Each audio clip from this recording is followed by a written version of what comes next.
You have to imagine I have curly hair, and I'm bouncy. Okay, here we go. Helen is delivering an address on ice shelves, and she's going to look at the question of how much of Antarctica ice sheet will have melted, and what will the loss be most dramatic, and what will the status be of ice shelves and the ice streams. So, ice is discharged from Antarctica by its fast-flowing ice streams and outlet glaciers through their floating seaward extensions, ice shelves and glacier tongues. Changes in the rates of grounded ice have implications for sea level rise. An ice shelf acts like a plug, slowing down how much of the ice flows off of Antarctica into the sea. If the ice shelf thins and disappears completely, the ice flow increases. To monitor ice shelves and ice flow, we have about a 20-year series of surface elevation and ice velocity. Accelerated discharge of grounded ice has been observed following ice shelf collapse. Reduction in ice shelf volume has led to buttressing and therefore increased grounded ice velocity, and changes in ice flow rates have been linked to changes in the thickness of floating ice shelves. Since ice shelves are in contact with the atmosphere and the oceans, they're susceptible to both of these. From these observations, we deduce that the current changes seem to be driven by both the ocean and the atmosphere, but we don't understand the processes that are acting. There are three climate-related major processes at play in Antarctica. Increased melt due to thermal ocean coursing, basically strong winds pushing warmer water underneath the ice shelves. There's increased melting at the surface and increased snowfall on the high plateaus, especially in East Antarctica. The first two, the melting and the increased warm water going underneath the ice shelf, cause the ice shelves to thin or collapse, basically reducing the buttressing. This results in the acceleration of grounded ice, which affects sea level. According to observations, Antarctica has contributed approximately 4 millimeters of sea level rise since 1992.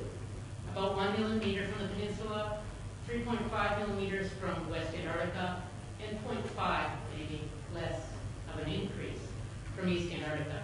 Assuming the current projections are realistic, we're told that to assume CO2 atmospheric levels will increase to 1,650 ppm, and average global temperature will 4 degrees warmer than 2000. Then there are various scenarios that could play out in Antarctica in response to the warming. The Antarctic Peninsula is further north than the rest of Antarctica, and those ice shelves responded first to the warming. It's likely there'll be a lot of surface meltwater on the ice shelves by 2065. There'll be many intact ice shelves in the Antarctic Peninsula, but they're mostly currently thinning. We know this from satellite altimetry. The change in ice thickness from 20 years of satellite altimetry has been more or less constant, not accelerating. The grounded ice is responding to changes and will still be doing so in 2065. The Western Arctic ice sheet is grounded below sea level. That means it's a marine ice sheet. And the marine ice sheet instability is a positive feedback that comes into play. Many of these grounded lines have a retrograde slope, so when the grounding line retreats, moves inland, the cross-sectional area of the ice then crossing the grounding line increases, which is an unstable situation. The ice shelves off the Amundsen Sea, especially Pine Island and Thwaites, are where most of the changes are taking place today, and it's almost certain that this will continue into the future and possibly accelerate. A recent model for the Pine Island Glacier gives some idea of the time frame. Even with the current losses and increased losses resimulated, the Pine Island Glacier only adds 0.25 to 0.33 millimeters per year by the end of the century. And there are so many glaciers with the potential to lose like Pine Island Glacier. There are only so many. On the other hand, Helen and other glaciers are primed for even greater losses over the subsequent centuries, and a large collapse is possible within a few hundred years. East Antarctica claims the East Antarctic ice sheet contains much more volume, is currently more stable than the West Antarctic ice sheet. Accumulation is predicted to increase. That ice sheet could easily pick up about 160 gigatons per year through accumulation alone. That's basically the effect of snowfall that would be a fall on sea level about 20 to 43 millimeters by 2100. This process, in competition with ice dynamics and other effects, the Ammerine ice shelf is large, currently stable ice shelf, much further north than the Ross and the Goshen-Rami, and has already several days of surface melting per year. This is a chance this region could go through catastrophic retreat if the surface meltwater increases. Some other marine-based systems of the East Antarctic ice sheet could also start losing mass. For example, Totten and Cook in East Antarctica. In the worst case, Totten could even start dynamic thinning with several other glaciers and could have substantially higher losses than now. There's a long range of uncertainties in Antarctica sea level rise contribution by 2065.